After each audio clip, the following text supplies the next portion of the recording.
Welcome back, everybody, to Sweat and Iron. I'm Graham, your host, and in this episode, I am bringing back the one, the only. Let's just say it. There's only one Hoeft in this entire world that matters to me right now, and his name is Matt Hoeft. He was in episode 1, and he's returning for yet another episode, for yet another interview.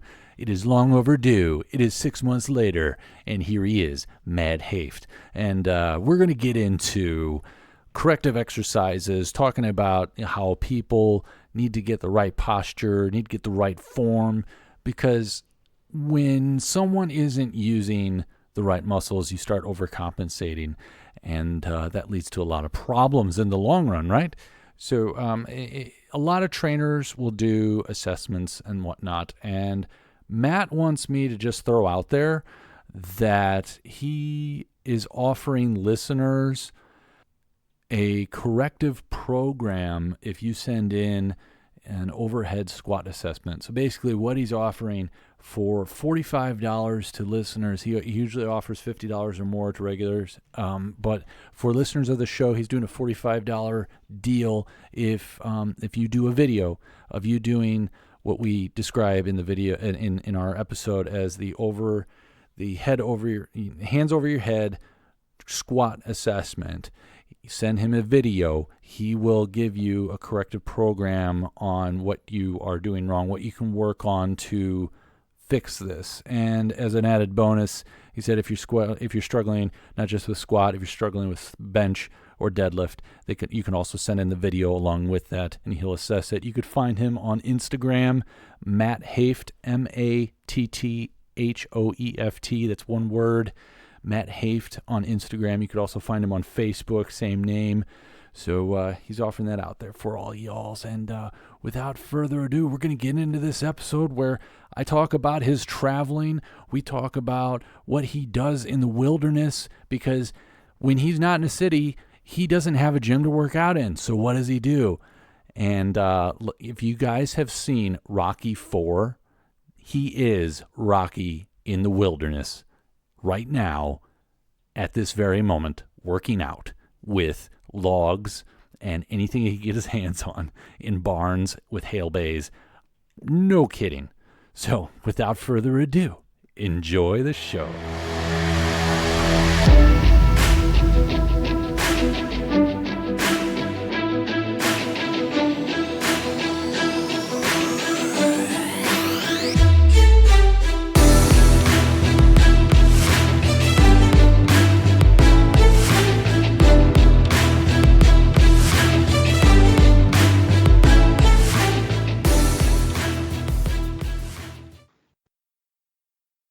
Okay.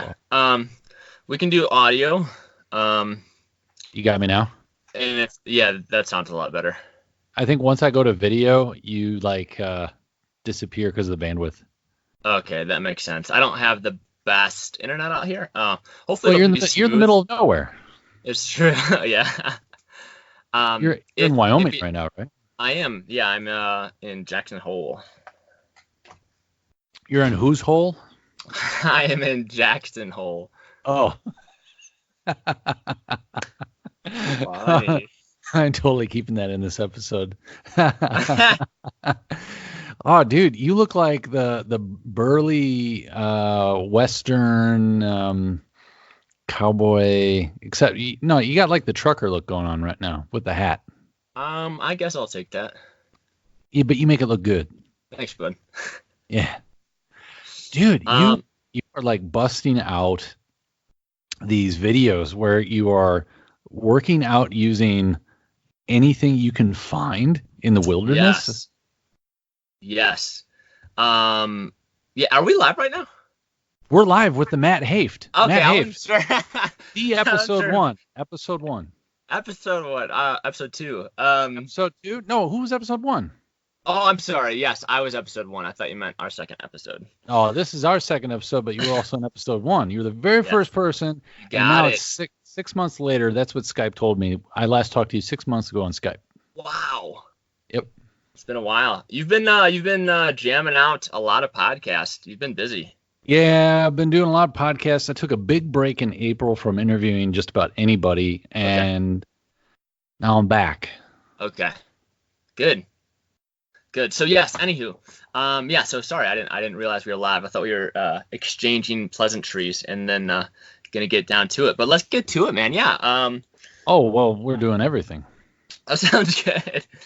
Um, so yeah, I kind of finding whatever we can out here and to use for exercise and utilizing it. I don't know if you remember me saying in one of my Instagram posts. I mean, we've kind of had a habit, as you know, we do a lot of traveling. We've had a habit of waiting till we get into a city, into a gym before we start doing strength training again. So it's this nice yo-yo effect of get fit and then go travel and lose your fitness, probably lose a little bit of muscle mass too, and up and down and up and down. So we've been trying to prevent that this trip. You've been trying to prevent the loss of muscle mass? Yeah, I guess, I mean, that's not the biggest goal, but that's one of the side effects of not strength training when we do our travels is getting a little smaller.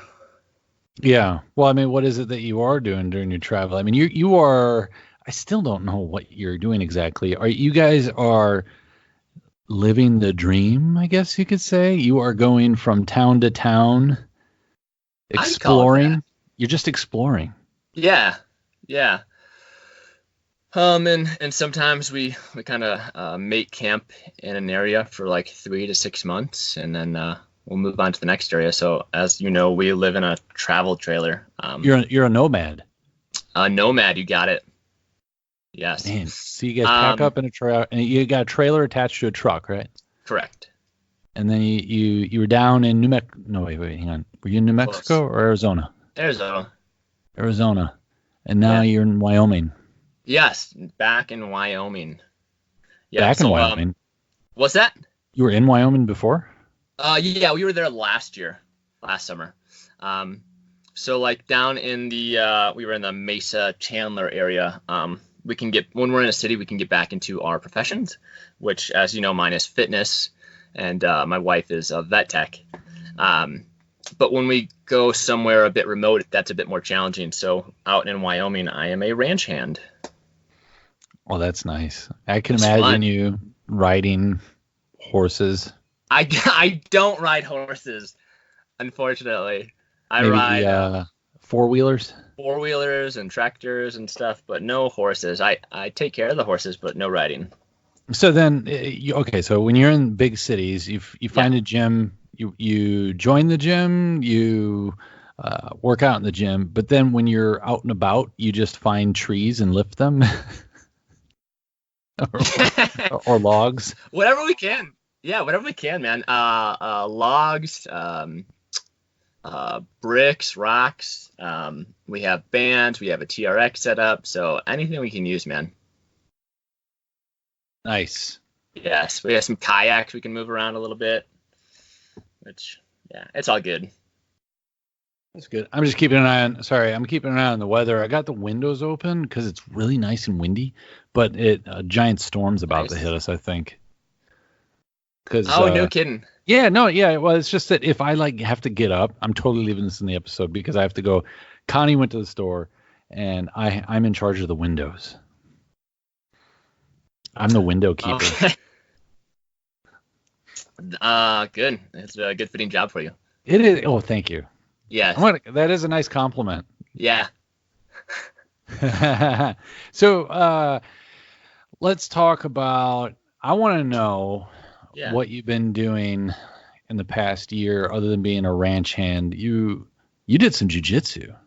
Did do some jiu-jitsu. Yeah, still doing that in Jackson, which kind of stinks because it's a 70-mile round trip, so I only get to go a couple times a week. But yeah, I did a little jiu-jitsu, man. Well, tell me about it. Why did you do it? Oh, that's a good question. I don't know. It's something I always wanted to do, and financially never wanted to put the money into it because I didn't feel like it was a good investment that could have gone towards education or savings or something. But it was a Christmas present. So I started doing that at CHS BJJ in Mesa, Arizona, and I had a good time with it, and coach liked it, and had me sign up for attorney, and the attorney went well, and now I like it a lot and still do it. Ooh. Mm-hmm. Wait. Who bought it as a present? Carmela did, my wife. Carmela. How is that young lady doing? She's doing great. She's working right now. Oh, I was going to say, is she hanging out there? Otherwise, I'd say hi.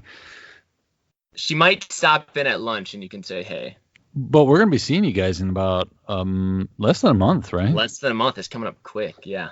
Oh, yeah. I'm going to show up and I'm going to bedazzle you. I'm going to be like, I'm gonna flex and everything's just going to rip apart on me. That sounds good.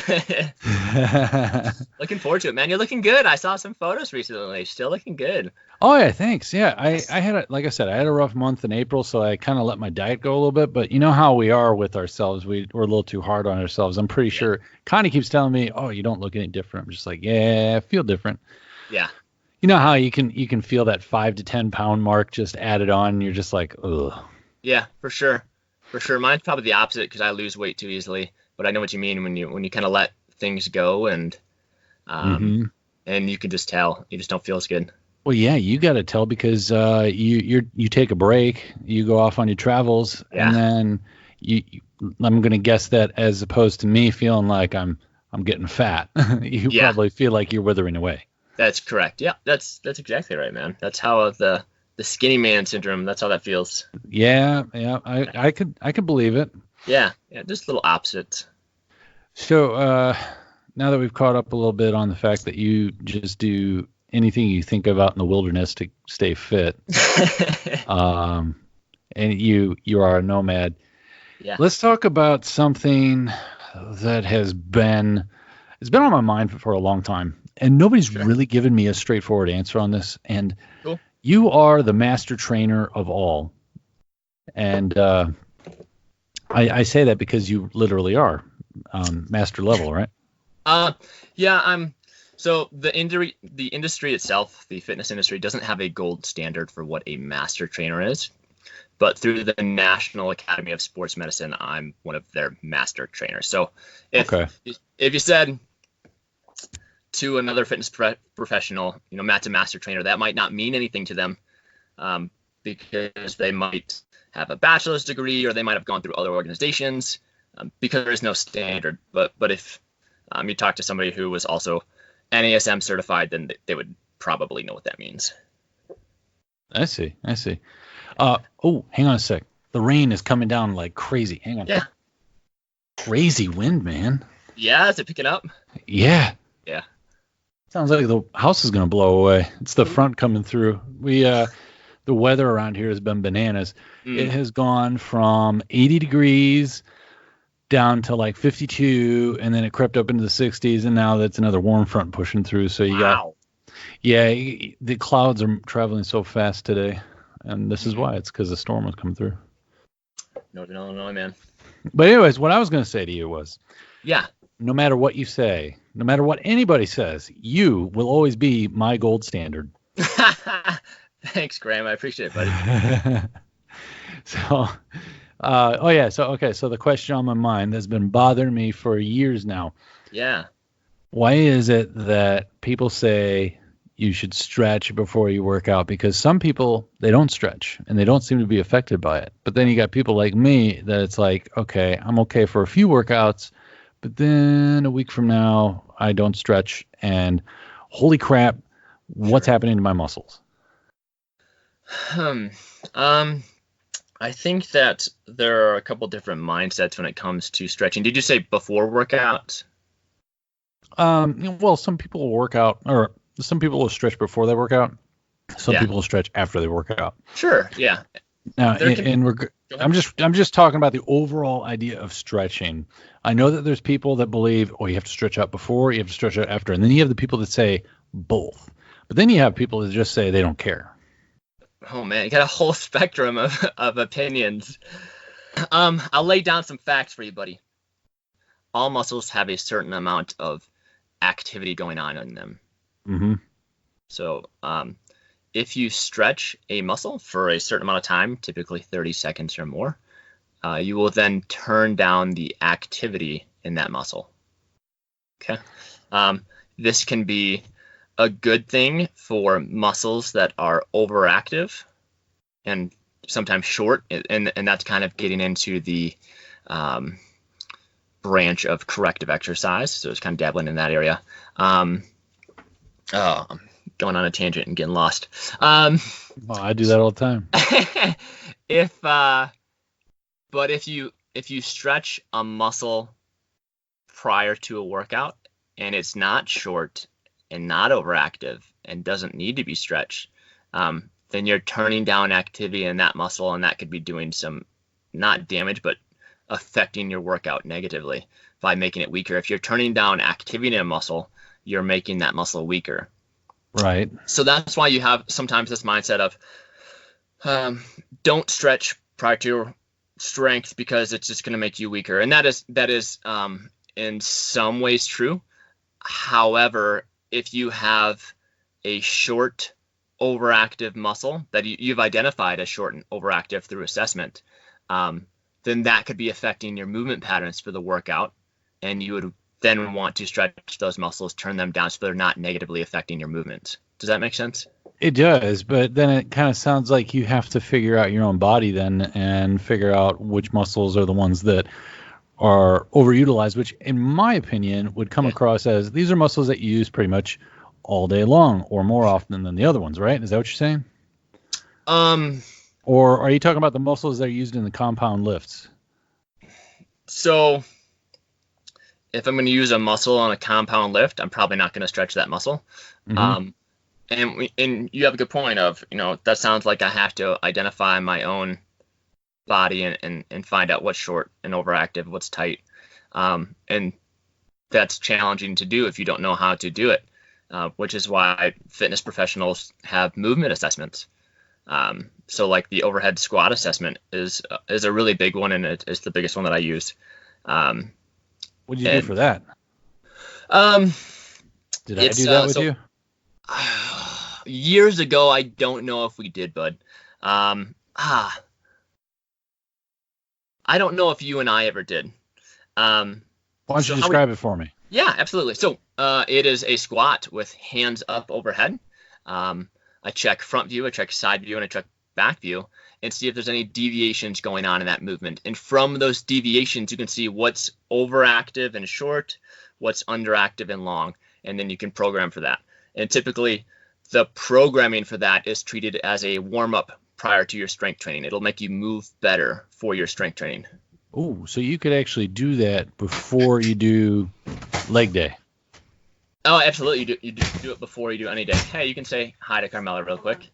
Carmela! She's busy at the moment. What? It's Graham. It's my friend. Leave me alone. She's my friend too. Yeah, so you said, you could do that before leg day. Yeah, you do that before any day. And what do you do with your hands? Do you just hold them up, or do you like put them together and make like a spearhead, like you're shooting off like a missile? It's a great question. You could do the spearhead approach, but that's not what I usually do. It might look cool. It's just hands overhead, shoulder width apart. So hands straight up overhead. You do some reps slow and controlled. It allows whoever's doing the assessment to find out what deviations you have and then program for those deviations. And that programming will make your movements better, and it will eventually make them stronger, which we can kind of get into that a little bit if you'd like to. Why is that important? Why is corrective exercise? Yeah, let's do that, because I really want to do this movement at your reception, so I can be like, it'll be my dance move. Oh, is it the overhead squat assessment that you're going to do? Yeah, I'm going to do it. I'm going to do it with the rocket ship look that I told you about. That's perfect. Yeah, I'll let you know what I find. Okay. So why is flexibility / corrective exercise important, and why should anybody care about that? And there's a lot of reasons. You can say hi real quick if you want to. Hey. I see you. Well, that's because whenever I turn the video on, your bandwidth sucks, so it like shuts off your internet. My bandwidth sucks. Oh, okay. I should say, yeah, Matt's bandwidth, not your bandwidth. Just Yeah. Dang it, I want to see your shining face. We are. I'm we're smiling live, right now. so I'm going to go back to work. yeah. And she's gone. Yep. Well, what was she doing? Taking a break from? Wait. So before we get into what you're on the farm. You're on a farm. You're on a ranch. So I work on the ranch next door to here. Carmela works here on this property. It's a set of cabins. It's Luton's Teton Cabins in Jackson, or Jackson Hole area. What does she Moran, Wyoming. What's that? What does she do for him? She is a housekeeper here. So makes beds, cleans, etc. It's a very systematic approach to keeping cabins clean. Now, okay, a lot of us back here at home have always been wondering how you guys get your jobs, because this is actually interesting for anybody who wants to do what you're doing. With you, it's pretty easy for you to, I mean, maybe I'm really going out on a limb here, but for you, isn't it easy for you to find a job as a trainer because those jobs come and go? I mean, you can sign up, work for 6 to 9 months or a year, and then find something else. But with her, how does that work out with her? You put that well in that the fitness industry, it's relatively easy for me to get a job. Relatively, yeah. Relatively, yeah. I don't want to say it's easy, but it's relatively. And hers is the same, being a certified vet tech, is that both industries have a pretty high turnover rate. So typically, if we're looking at going into a city ahead of time, I can check on Indeed.com, see all the open positions, and then do some prospecting of, are you open to a short-term stay for me? And that might sound like a lot of employers wouldn't like that, but if you can kind of have the discussion of, this is high turnover, as the owner probably knows, this is a high turnover industry. I'll be honest with you about how long I'll stay there. I'll give you good quality service. Are you open to a 3-month stay or a 6-month stay or something along those lines? So that's how we get our jobs, and it's awesome, man. We're having fun. So to make it clear for your listeners, we're in a travel trailer. We're nomads. We travel from state to state, typically every 3 to 6 months, and find something new to do, whether it be like, this is kind of an odd out of our industry gig, like the ranch hand and the housekeeper is different gig, but there's a website where we've Carmela found these gigs, and I don't recall maybe it's like workcamper.com. So we're work camping. We're working in exchange for stay, and sometimes employers will allow you to work for stay and some pay as well, which is the case in where we're at right now. So that's what we do. Fascinating stuff. So I'm glad I asked that question, because every time I'm at the gym, because I was talking with Brittany the other day and we were trying to figure that out, and then Connie and I were talking, and Nikki's no longer the manager at the gym. She left. Oh, what? Yeah, Nikki decided to take a break and spend time. She's a stay-at-home mom now. Okay. I was just gonna text her and see what was going on. You should still do that. I will do that. I'll do that today. She'll be like, Maddie. I can't call you that. That's just too weird. That's fair. I don't think she calls me that either. So. She says that in the oh god, I shouldn't have said that on here. Maybe everybody else is gonna say it now. What's that? What she just called you. She would call you that all the time in the office. Every time we're talking about you. Oh really? I don't think I ever heard her say that before. Oh well. Maybe it's only when you're not around. Yeah, behind closed doors. She's got to put on her persona when I'm around. For all we know, she probably still sees you without the beard. Fair. Yeah. Because then you don't look like a man. You look like a boy. That's That's true. Yeah. Okay, at least Yes, I met her when I was 19. She was my first mentor in the industry. Really? Yeah. I went and interned at her gym. She had her own studio. She has such a wealth of knowledge, man. She knows so many people and has been around. Very intelligent. Yeah. Yeah, very intelligent. So let's get back to what were we talking about? The flexibility? Yeah, I think we left off on why is flexibility, but not just flexibility? Why is corrective exercise as a whole important? And flexibility is part of that, but it's only part of that. When you're talking about correcting someone's muscular imbalances, we have self-myofascial release, which is like foam rolling. We have joint mobilizations, which is pushing the joints back into a good position. We have stretching. We have activation of underactive muscles. Then there's also a tool called integration, which is putting it all together in a functional movement after doing all those previous exercises. So what do you mean by functional? It's a good question, because I think that word gets thrown a lot around quite a bit. And I think I was listening to one of your podcast episodes, and were you guys chatting about that a little bit too? There's been an episode or two where we say functional this, functional that, that's functional, this is functional. Yeah. And it's a word that gets thrown around a lot. I mean, technically, like I don't do this exercise, but if you're doing a leg extension, it's technically activating your quads, which helps you walk, so it's functional to daily life. But I think it's kind of on a scale, what's more of a scale than it is or isn't functional. NASM defines it as movements that are based on real-world biomechanics and activities. It's anything that helps you move better in all three planes of motion, isometrically, eccentrically, concentrically. So what that would look like as integration, as using that tool, if it's someone's got a lower extremity dysfunction, we might do reverse lunges. So we've turned down all the overactive muscles. We've turned up all the underactive muscles. Now we're putting it together and trying to make lasting change in this movement, this reverse lunge to balance or something like that. I see. Yeah. Does that answer it? Because I know that functional is something all over the industry that gets thrown around a lot. And I don't know, it's one of those kind of buzzwords. But if it's helping you move better in all three planes of motion and you have good control, then yeah, let's call it functional. I think that works for me. Some people just hear functional and they immediately want to stab themselves in the eye because they're like, what does that even mean? Oh my gosh. Yeah. Whereas other people use it, and they're really using it because they're not trying to use an open-ended term. They're really saying, no, I think this could benefit you for just about anything you could do in everyday activities. So therefore, it can be deemed functional. And I'm doing that in quotation marks. Yeah. To daily activities, or is it functional to your particular goal? You know? Yep.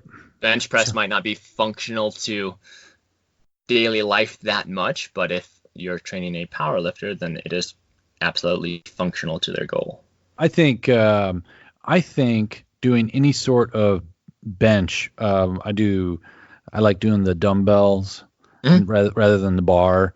But I feel like, chest workouts are functional for me just because I love looking good. Yeah, absolutely, man. Yeah. In my dress shirts, and it really pronounces my upper body. I just stand there, and everybody, higher than me in their role is just like, workout. I'm like, yes, I do.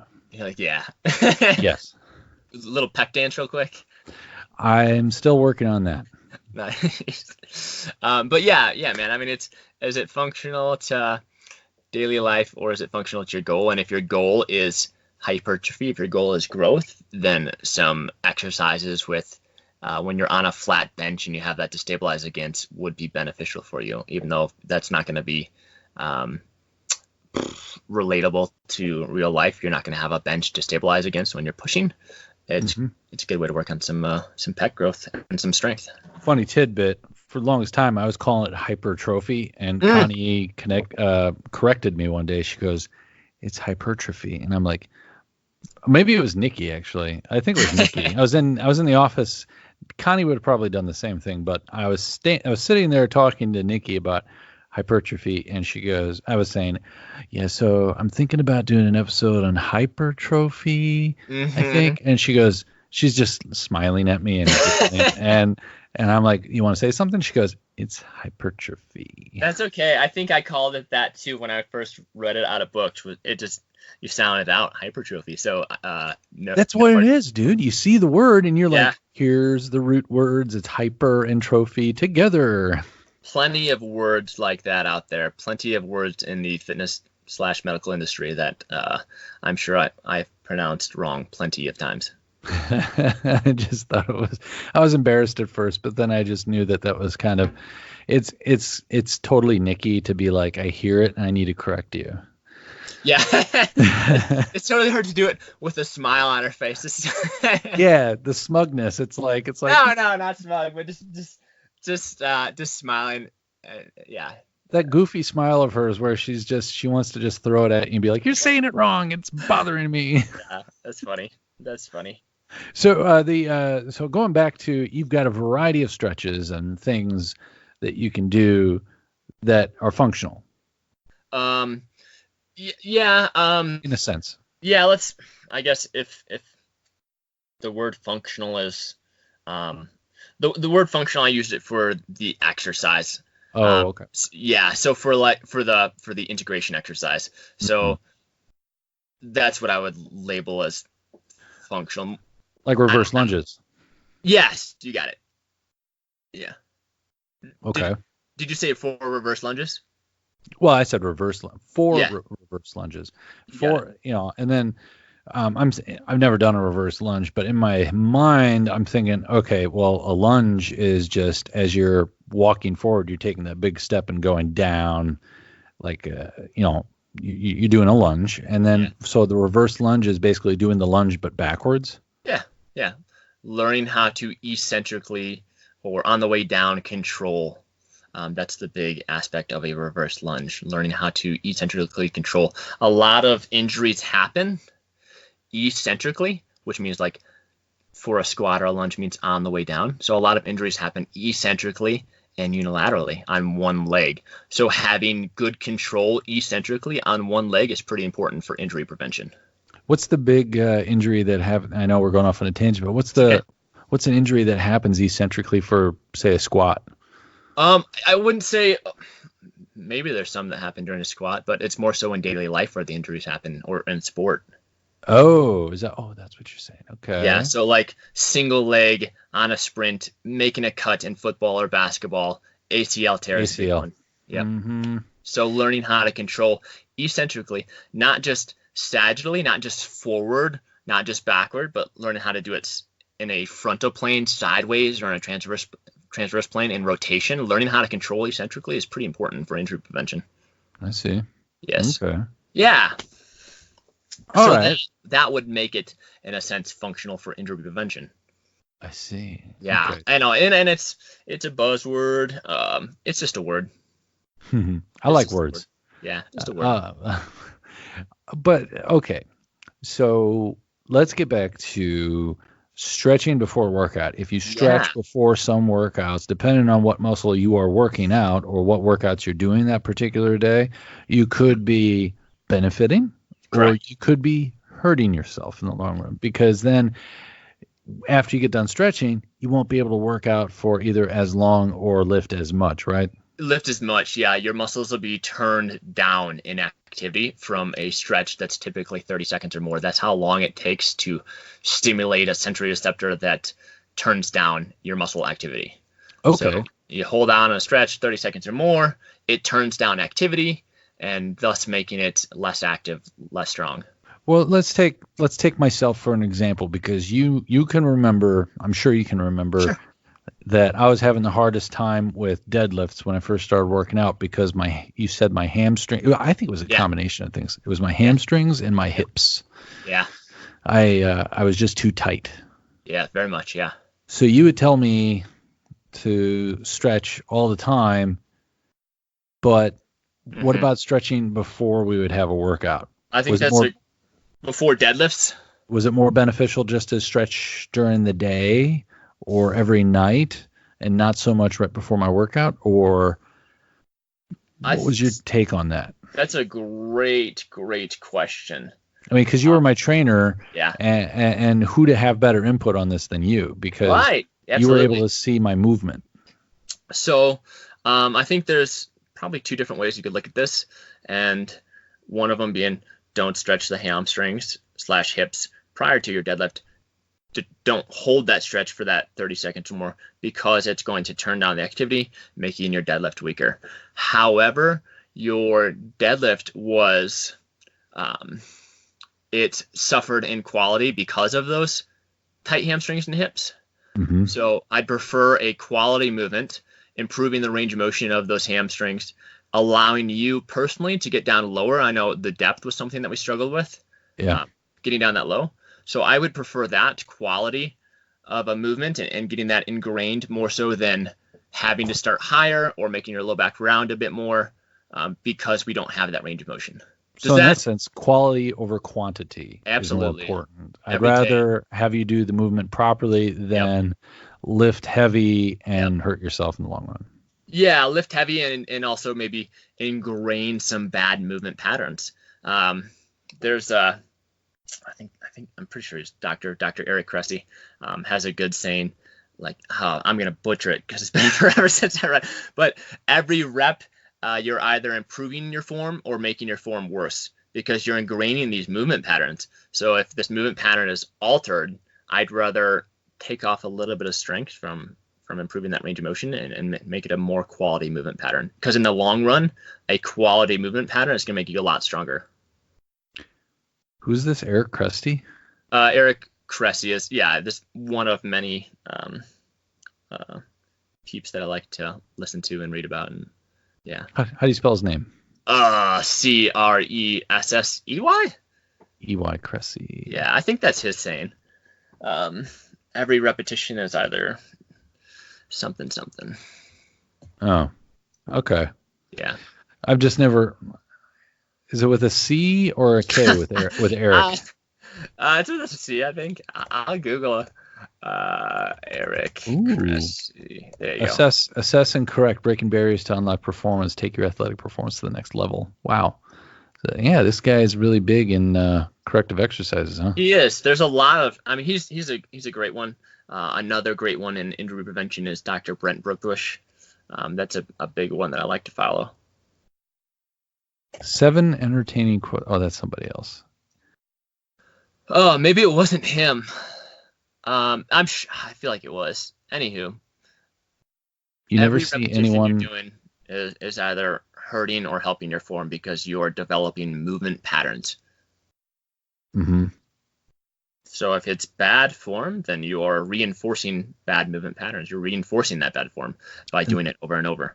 And it makes total sense. Mm-hmm. Yeah, absolutely. That makes total sense, because the more you do it, the more you get comfortable with it. And then especially when it's a horrible form, because when you are trying to correct that form, it becomes uncomfortable, right? Because you're starting to work different muscles now. Yeah. You're engaging things that you hadn't been before because you were doing it wrong. Yep. A lot easier to fix early on than years down the road of doing it poorly and doing it one way. Mm-hmm. You know, a lot easier to fix earlier on and focus on quality versus heavyweight. The heavyweight will come. I see. Yeah. I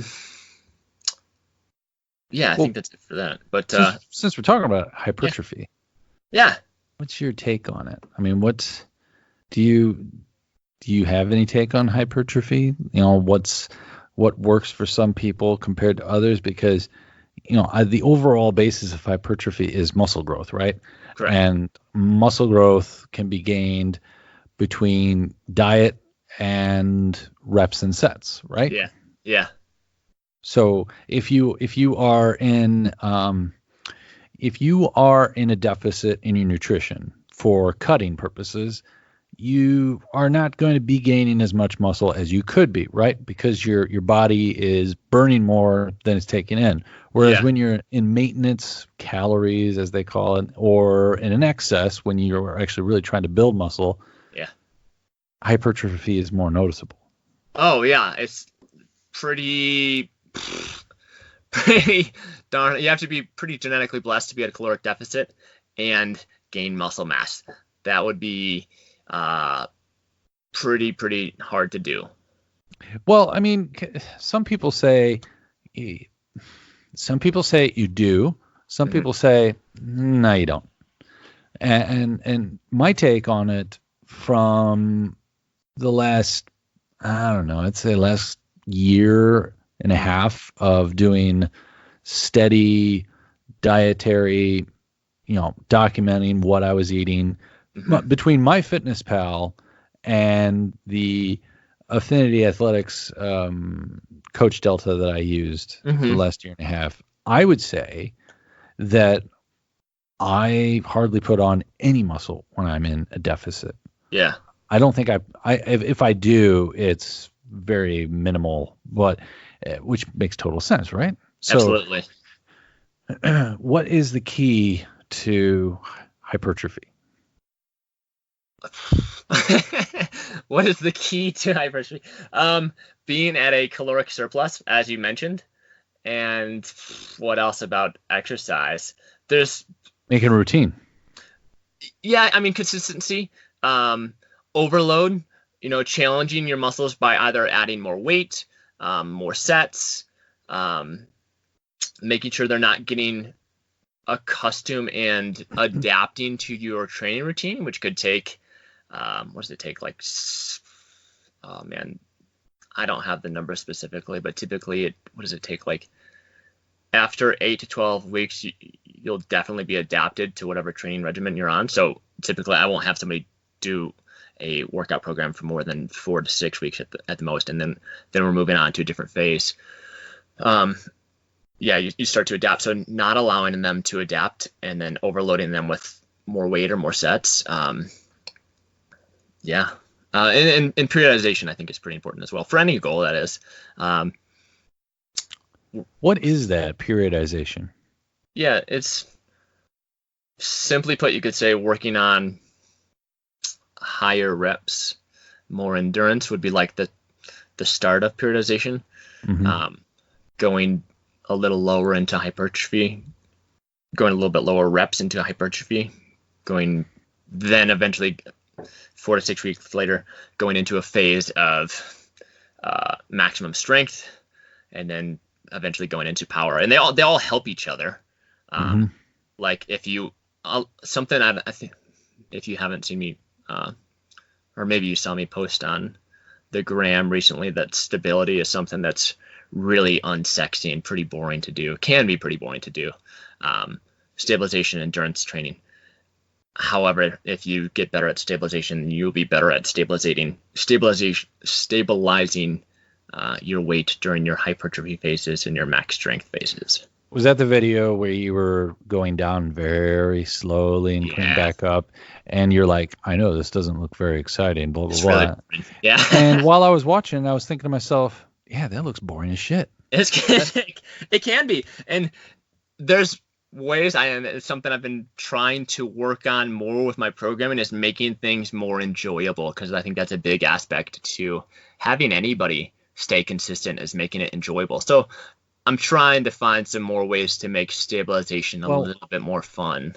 I think it's more enjoyable for you because you're up there in the mountains. Yeah, and it is. You can just go outside your trailer and be like, I'm going to work out while I watch some buffalo. It is. I'm having a lot of fun working out outside, which I didn't think it would be as fun or as I do it consistently as I would in a gym. But this outdoor stuff's pretty fun, pretty exciting. Oh, I know. Yeah, I was talking with who was I talking with? I haven't seen him in a while. He's our mutual friend. Matt Guller? Yeah, I was. Nice. No, not him. No, sorry, hadn't seen him in a while. I'm thinking of what's his name? Big guy, beard. Sold cell phones or did something with cell phones, and you trained him for a while, and then Preston or Preston. Todd. Thank you, Todd. Yes. I was with Todd. I hadn't seen him in a long time. This is how long it's been. I'm talking since I last called you. So saw him at the gym after you'd left, and I told him, honestly, I was pissed at you when you left. I was like, what the hell? He just disappeared. And then, and I realized I wasn't mad at you. I was mad at the fact I couldn't see you anymore. And then I was also jealous that you got to do that. I mean, here I am. I've got a steady job that I can't leave because it's hard for me to find a position based upon what I'm doing now, at least in the role that I'm in. And I've got kids and I can't just go off. But you and Carmela are like doing something that a lot of us wish that we could just, I'm going to be in Arizona next week. Oh, okay. And then a few months later, I'm going up to Wyoming. Oh, okay. Yeah.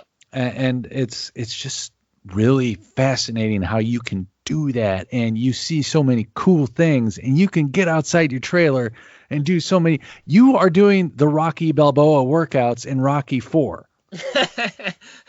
I don't know if I remember exactly what scene, but I remember seeing some old Rocky. He's running through the snow. He's lifting logs. He's cutting wood. He's doing all sorts of stuff in the barn. That's you.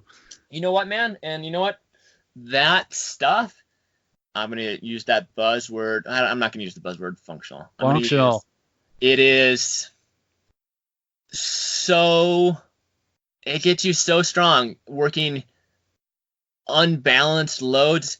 And the reason why I say that is, so the people that I work with, the manager of the ranch is 72 and his wife is 65.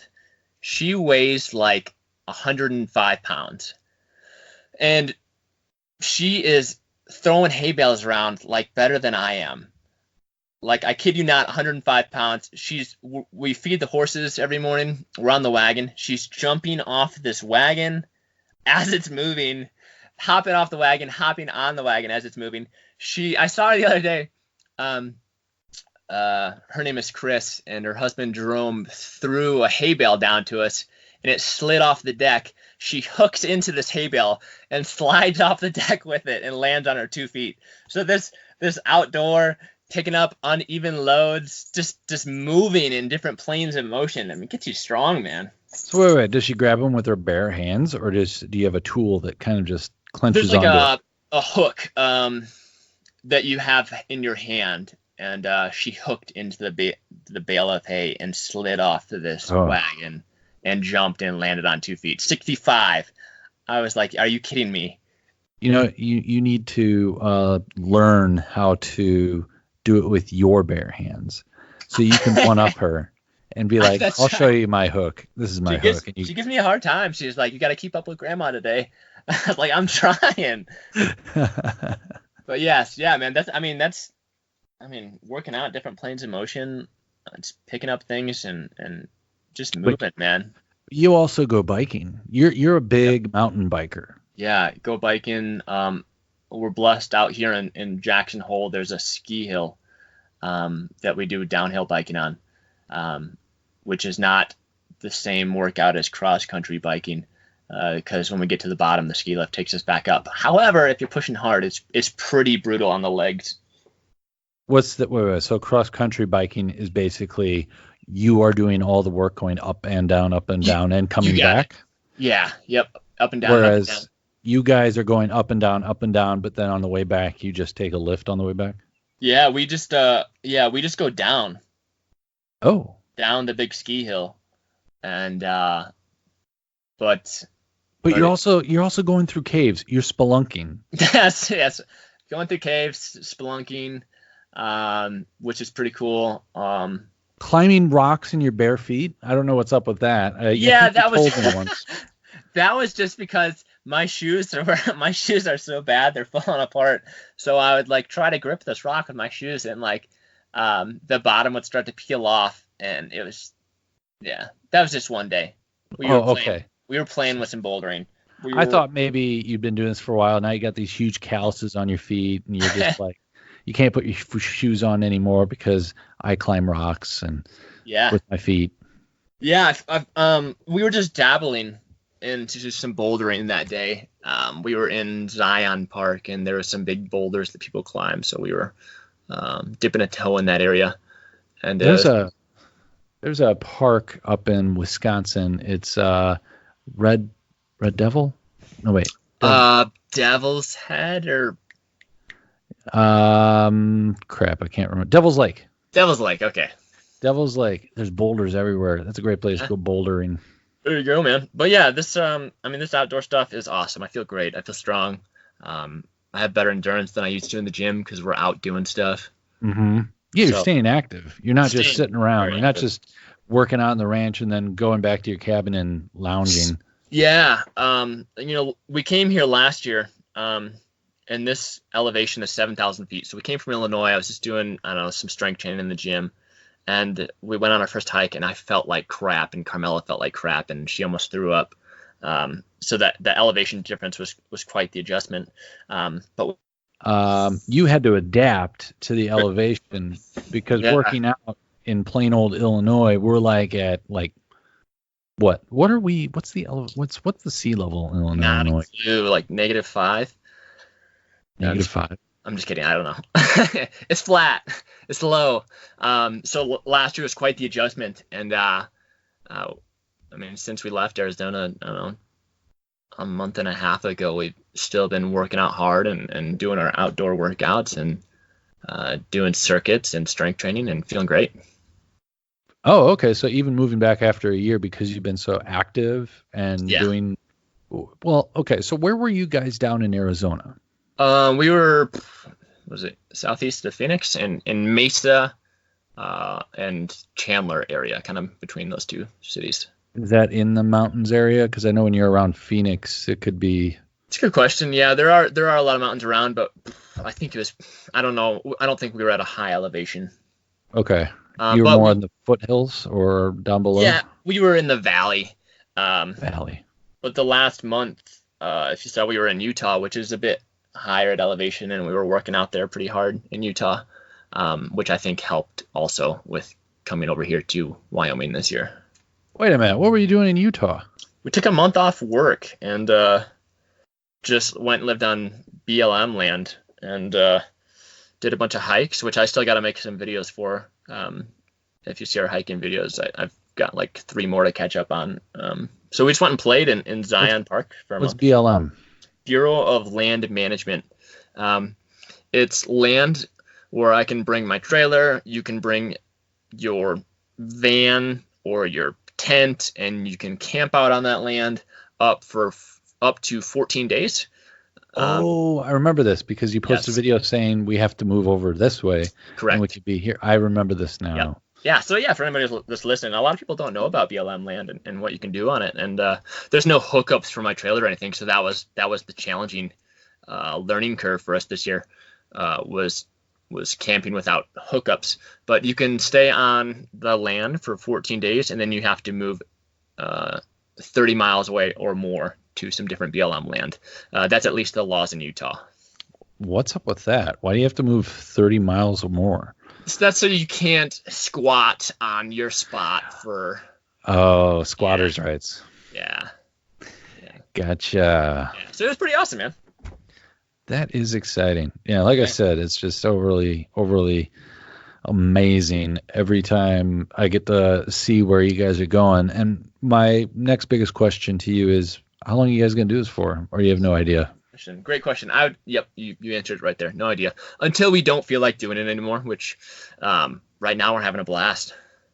Yeah, it seems like it. Yeah, having a lot of fun. So it's kind of it's not in the near future, I don't think, unless something came up, which I can't think of what would come up. But so to be determined. To be determined. Yeah. Just like the next conversation we're going to have. To be determined. Yes. We were trying back in April, I think, or was it March or April when I was still in Arizona? We were trying to set up this talk, I think. And yeah, you just had things come up and you were doing the jiu-jitsu stuff. So it was hard for you to, I think, between your work schedule, jiu-jitsu, it was hard for you to figure out what you were doing. Yeah, we're getting ready to move again, so that took some time. Had to get some things squared up. But back to corrective exercise. Before I forget, there's unless I'm cutting out of this traveling talk too early. No. Okay. Our conversation has really gone all over the place, which is it has. It's the way I love these episodes because as somebody once told me in a few interviews ago, is that these shows that I put on have been more like just chit chats instead of just an interview, which is the way I remember our first interview, the very first episode. It was so, let me ask you a question. You give me an answer. Yes. Give me a Yeah, question. I think it's easier for your interviewee, myself included, to kind of be chatty and Yeah. it makes It's like I got my arm around you and I'm just saying, hey, talk to me. Sure. But yeah, just make it more casual. Kind of takes the pressure off. Anywho, back to that. Yeah, let's go back. Of corrective exercise, because I know what's going on. It's very deep. And we were talking about like why, and stretching, does it make you weaker? Which we found out today it can, if you're stretching a muscle that you're about to train. But what about after though? Oh yeah, let's stretch those muscles out. Let's return them to their resting length. Yeah. Okay. Stretch because them out. After you get done working out, your muscle is just, it's like you're pulling it apart, right? You're pulling the muscle apart, and it's kind of, if you don't do anything with it, stretch it out or whatever, it just gets all tight and screwy. Oh man. You get knots. Maybe could develop some knots, some adhesions. Maybe. It's been a while since I really read into this, Graham. Well, I'm not looking for a book answer. I'm looking for... I mean, yeah, turn them back down, stretch them out, let them go back to their resting length, and that will help you out with some recovery. Okay. Yeah. So to keep it simple and not go super in depth. Yeah. Which I couldn't do right now if I wanted to. I'm struggling to remember everything about post-workout stretching. That's fine.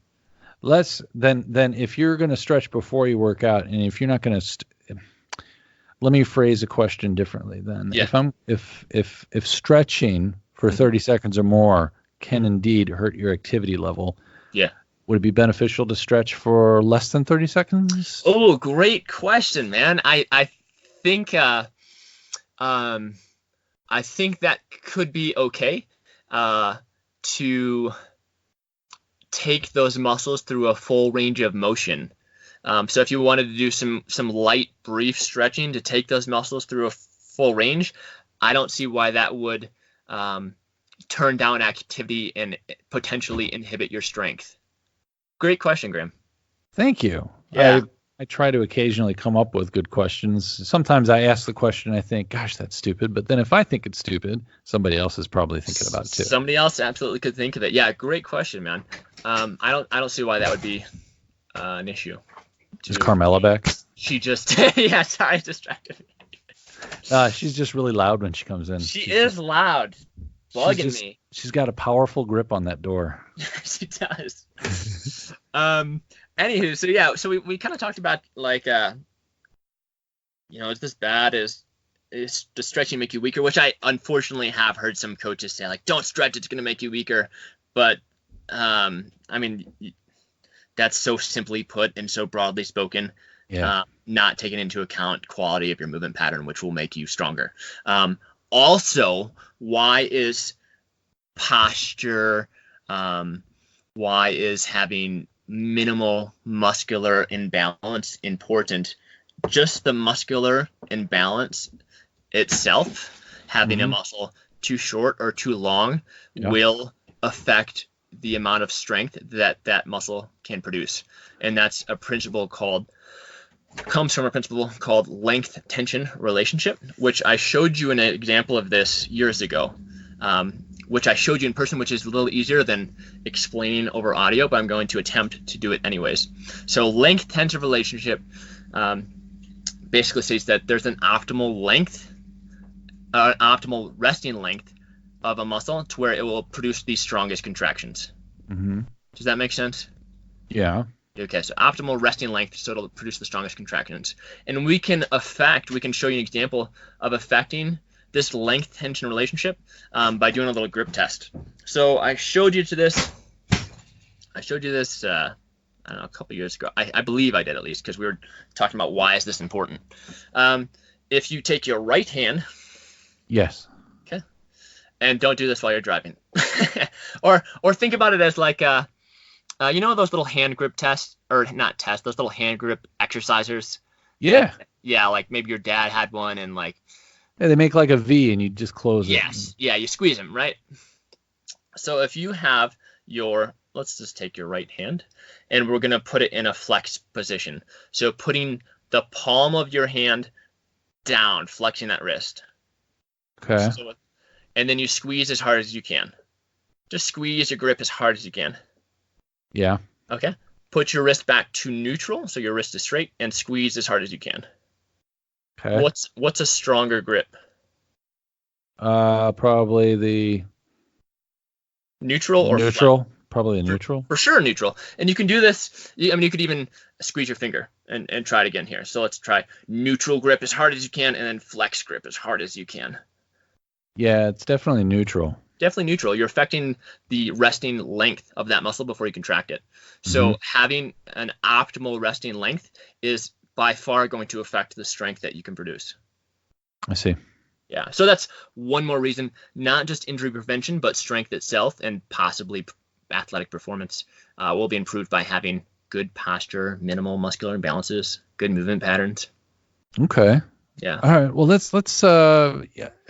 Since we're talking about resting length and optimal everything and Yeah. big words, let's talk about shoulders. Okay. You've got your shoulder muscles, Mm-hmm. and you've got that annoying muscle. It's annoying to me, and I know that other people have it, the rhomboid. Okay. Why is it that thing loves to act up so much? Great. Oh man, this is good topics. That's a great question. Like as in like get tight and knotted.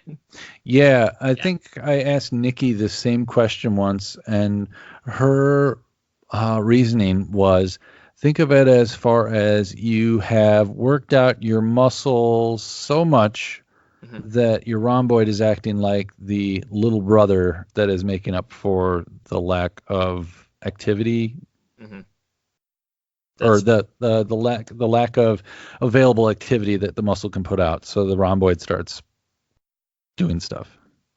Maybe I got it wrong. Maybe I got it wrong. No, I think you said it. Like it's. Did you say like it's overworking? Is that what you were saying?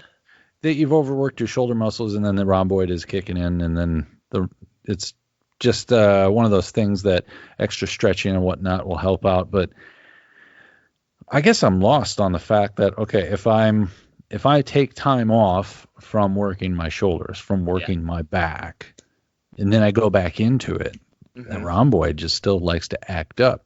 I stretch.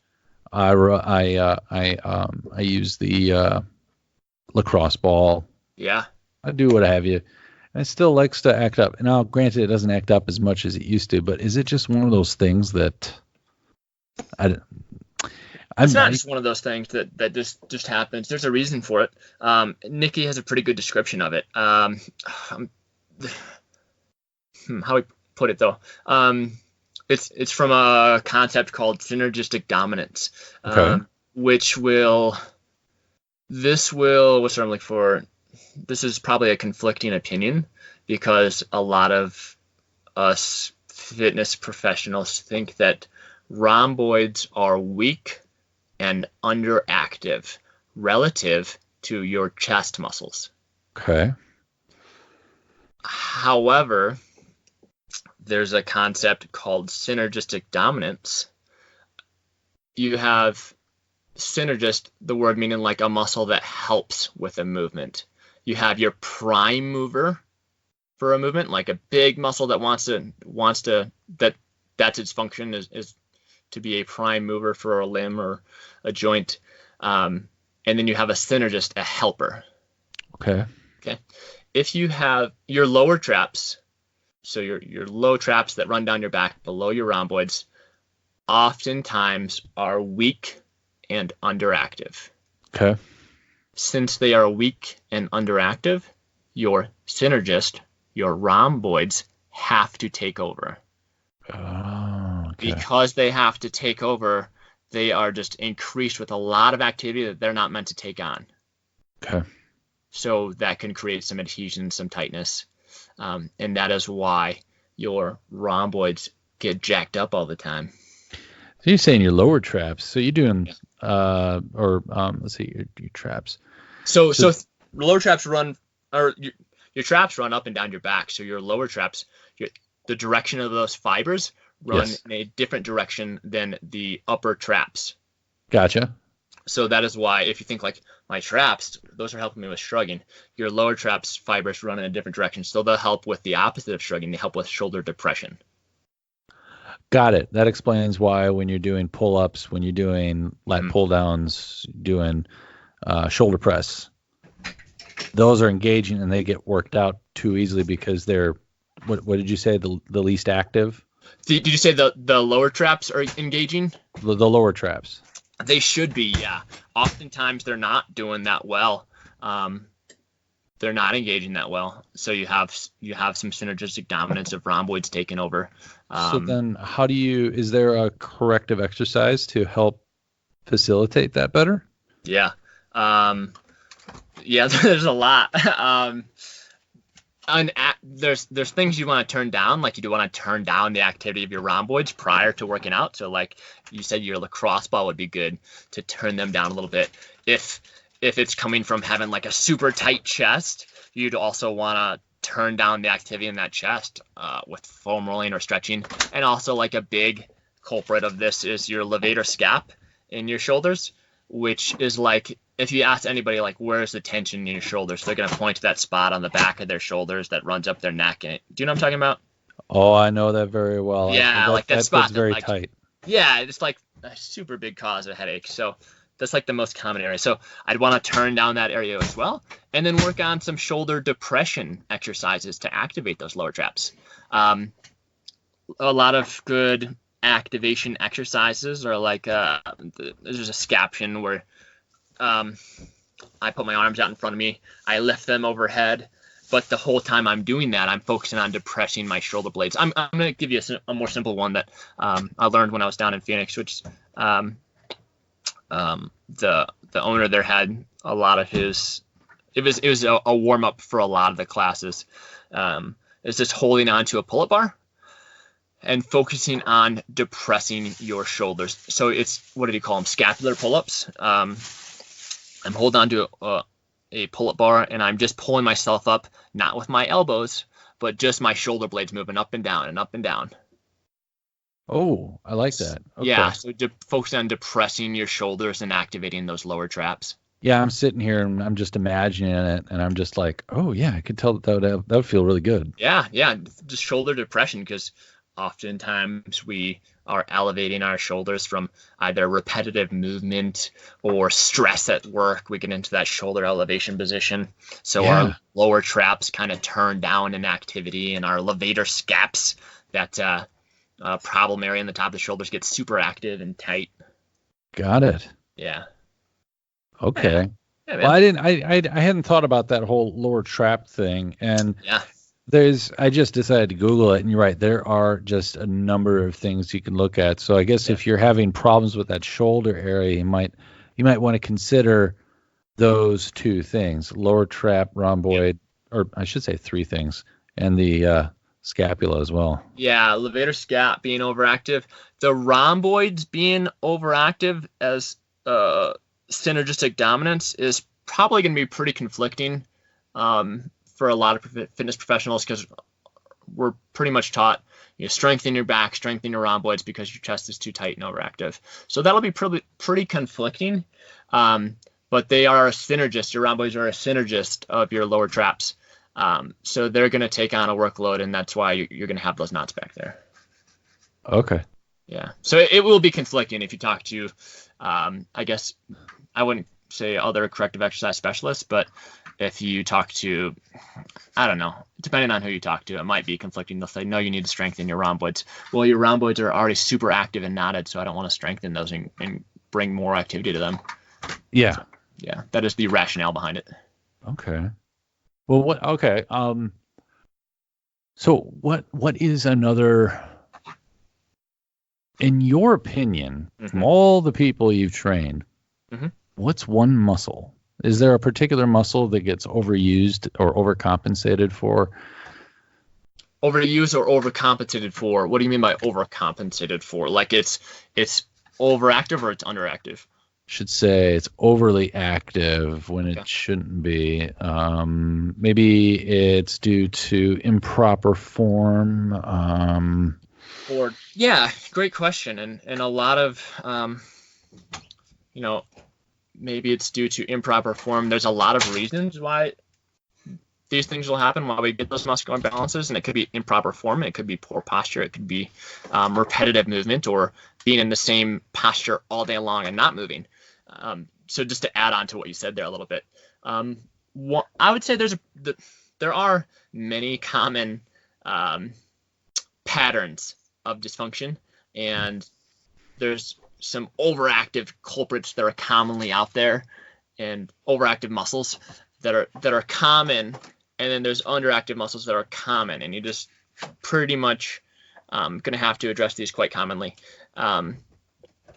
One relationship is having a common relationship would be having short overactive hip flexors from sitting all day long. That's a really common one. Yeah, I remember you telling me that when you were training me. Yeah, which is really common. You know, if you're at a desk all day, you're driving long periods, you're sitting down, your hip flexors become short and overactive. So those it can be kind of hard to do that foam rolling on your hip flexors because they're deep, deep below your abs. That we typically won't foam roll that, but you might foam roll your quad because one of your quad muscles, rectus femoris, acts as a hip flexor. So foam rolling your quads, stretching your hip flexors, and then because those muscles are overactive, we'll get into another concept here. Because you have an overactive muscle, it sends a decreased neural drive to its antagonist, the muscle that does the opposite of it. It turns down its antagonist in activity.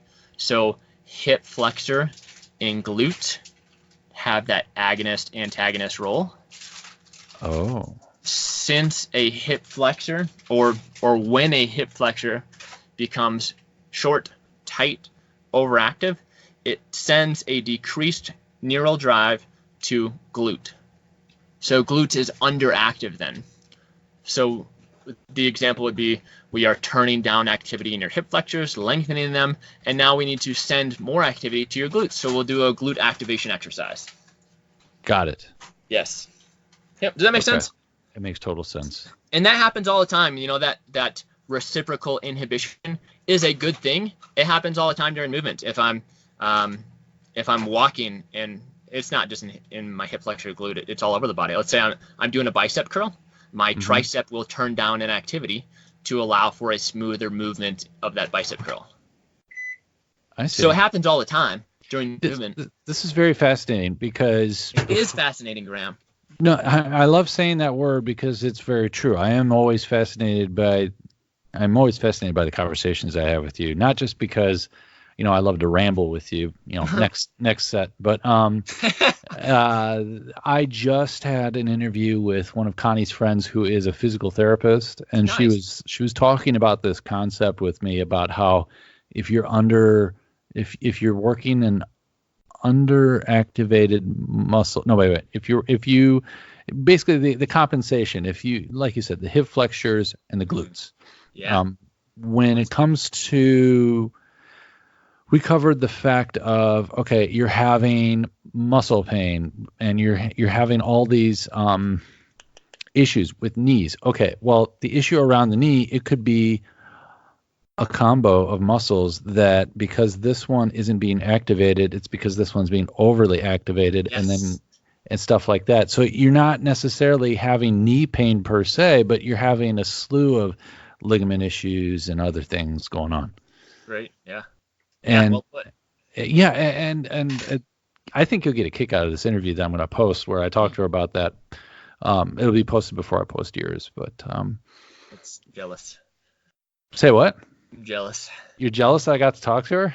No, just about putting my. That she's first and you're she's not. first. Yeah. No, Well, I'm just kidding. you'll always be first though, Thanks, buddy. because you're episode 1, It's true. and you are. I'm gonna make some people jealous out there, but I do love you. So Thanks, buddy.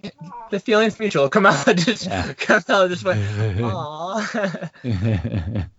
So, but hey, Matt, we need to bring this to an end because Connie actually just came home.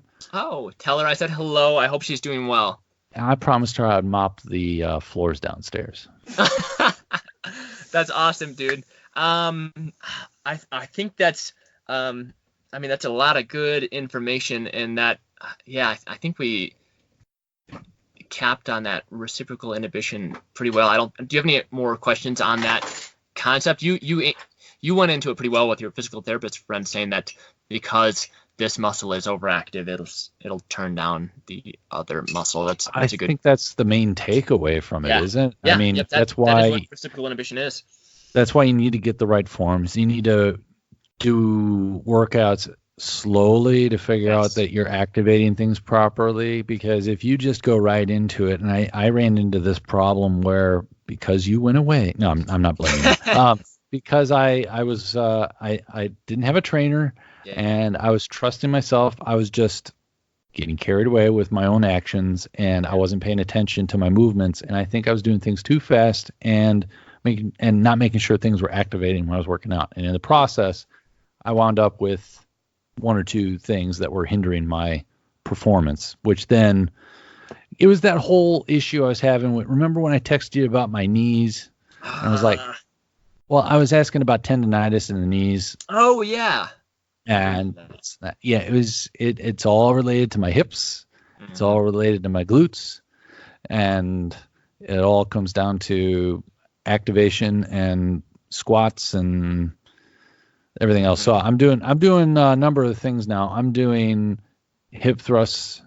I'm doing the squats. I'm doing leg curls. Nice. And I'm trying to also engage more in the cable machines too for leg day. Okay, yeah, just trying to get like some more time under tension with the cables. Is that the? Yes. Yeah, right on. Yeah, good, slow, controlled. Exactly. Yeah, get that time under tension. That's something that a lot of people struggle with. They just want to go fast and maybe get their heart rates up, but to get better endurance on a muscle, you have to go slow, controlled, and that's something a lot of people struggle with. I think a lot of people, they love deadlifts. Mm-hmm. I do like deadlifts, I do, but I used to love them. But the one thing I love now are good mornings. Really? I love doing those. I just Really? I love feeling that stretch as I'm going back, bring the hips back. And then the next day it's like, okay. But then 2 days later, I'm like, oh yeah, I worked those babies. Good, man. Slow, controlled is the name of the game. Quality over everything. Always quality over everything. Quality over everything. Just like how I think you should go spend some quality time with your woman, and I'm going to go spend some quality time with my woman and mop the floors as well. Deal. I don't know what I'm going to do over here. Mop too. Yeah, she said I should mop too, but I don't think I will. I gotta give one shout out to Brent Potter. I heard you guys' podcast and you guys talked about me a lot, and he said very nice things, but I'd feel bad if I didn't say anything back. So that guy you had on, Brent Potter, about owning the gyms was a huge influence on me, especially early on. He was a big mentor of mine. So shout out to Brent Potter. I don't think he can flat out say he has favorites, but I think that he misses you. The feeling's mutual, man. I miss you. I miss being in the gym. I miss Brent. A lot of good times there. So I miss you guys a lot, man. That's true. And a lot of good times. You have touched physically and figuratively have touched a lot of people. And I don't mean that in a dirty way. That sounded I was looking at me like, what? You just go around poking people in the gym? I don't do that. But I'll take that. Appreciate it, buddy. Seriously, man, awesome talking to you.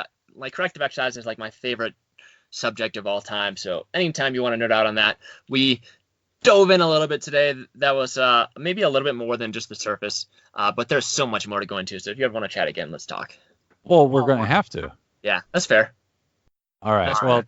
I will say bye-bye for now because I'm going to be seeing you in about, what, 3 or 4 weeks? Something like that. 3 weeks, I think. Yeah. Yeah. All right, buddy. All right. Well, to everybody out there, you guys keep setting your goals and you keep at it.